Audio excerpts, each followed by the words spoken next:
During the evening of March 13, 1997, an unknown number of very large objects and arrays of large lights were reported across the state of Arizona, starting from just south of Las Vegas and proceeding to the Mexican border.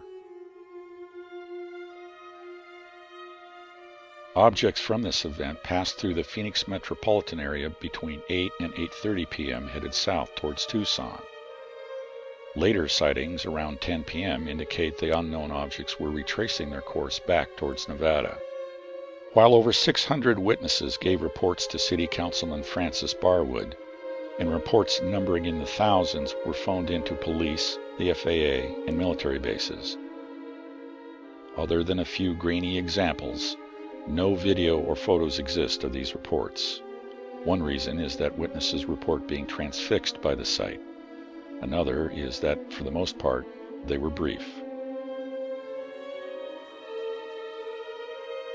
At 10 p.m., a series of lights appeared in the sky south of Phoenix. Photographs and video of that event have become the iconic representation of what is now known as the Phoenix Lights.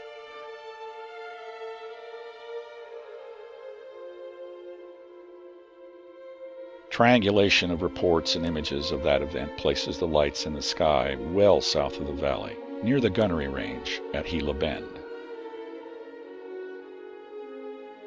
The only representation of the large black objects at the time was provided by witness Tim Lee, whose illustration eventually made USA Today.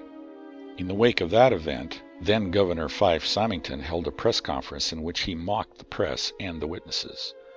This had a chilling effect on witness reports. In addition, the majority of contacts gathered by Barwood have since been lost. 10 years later, former Governor Symington described to CNN an observation made at a park near Squaw Peak. This was forensically recreated as a still frame based on the track of a gigantic triangular object whose course had been previously determined by prior witness reports. This would be the last new witness report for quite some time. In January 2014, a witness to the overflight of an object in West Prescott contacted Dr. Lynn Katai, Executive Director of the Phoenix Lights Network, and announced his willingness to come forward with his observations of the 1997 event. Katai contacted Phoenix UFO examiner Larry Lowe and arranged for a meeting in which the witness recounted his observations in sufficient detail to allow forensic recreation of the event. During the interview, specific details were extracted, which were then used to provide forensic art direction to French UFO investigator and animator Laurent Chabin. Based on the recollection of the witness of the relationship of the lights to a characteristic mountain in the distant skyline, the size of the object was determined. Using several key points, a course for the object was determined. Unique to the observation were several details, including a pattern of faint lighting on the bottom of the object and 6 trailing artifacts the witness describes as exhaust plumes. The observation itself was brief and not continuous, as the witness had to move through his house from the back porch to the front porch as the object passed overhead. This report is valuable in that the object was first observed as an array of lights and later resolved to be a large dark object connecting them. The appearance of the object left an indelible impression on the witness. There's no doubt in my mind at all that that was a spaceship that flew over my house.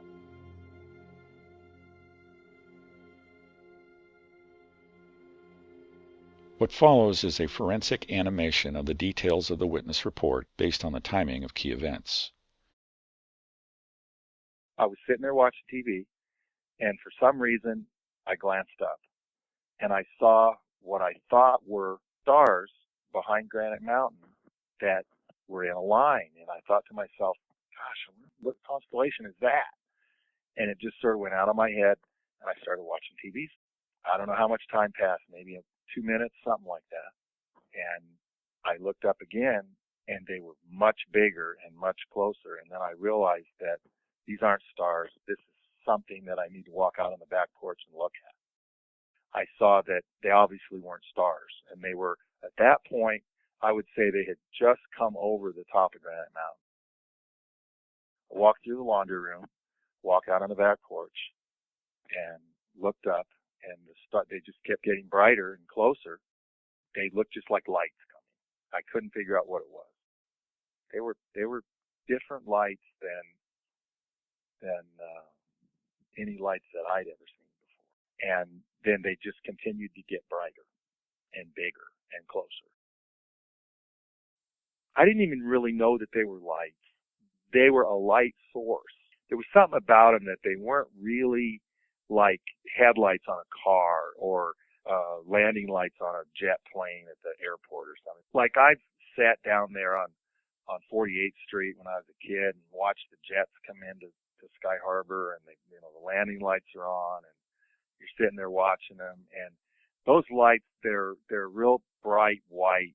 These lights were a little bit more yellow.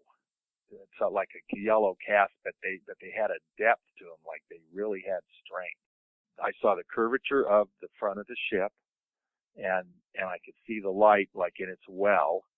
The tree obscured it for half a second, and then I saw it real clearly straight overhead off to my right.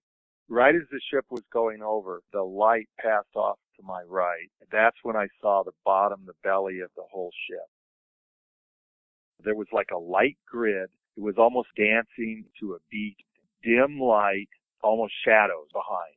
I wouldn't say that it was intense, but it was definitely profound. To my perception, I thought it looked like it was cloaked in some way so that I couldn't see what was behind it. It was almost like a holographic projection, maybe a few feet away from the bottom of the ship, that was in that light pattern, so that couldn't really look past that. After the light grid went over, that's when I got my first good look at the exhaust plumes on the back porch.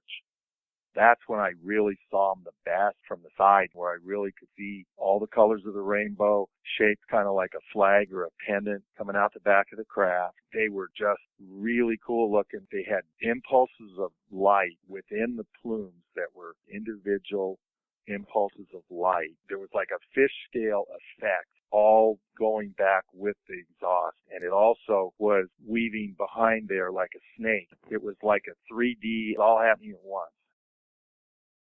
Then when I walked through the house, went out on the front porch, got another really good look at the exhaust plumes.